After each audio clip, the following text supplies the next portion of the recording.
Kining pagluto mga kalalabs, murarag yung kagadula-dulaan kung sa Bisaya apa kanang murar ka gawya-buya ba. Tisting-tisting, datoy-datoy, agoy, ay joke lang po yung mga kalalabs na. Ayan po na magluto tayo. Yan, ilunod natin na yung mga panakot. Iba yung panakot sa Bisaya kasi panghadlok yun ba. Iba din sa Tagalog, no?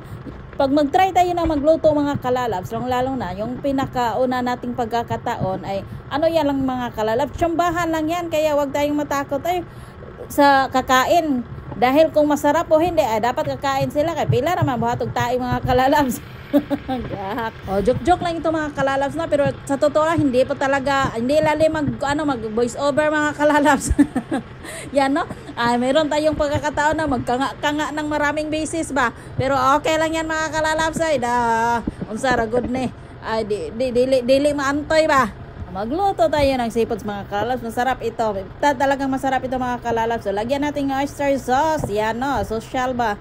At saka lagyan natin ng asin, paminta, at saka ukay-ukayin natin hanggang maluto ito.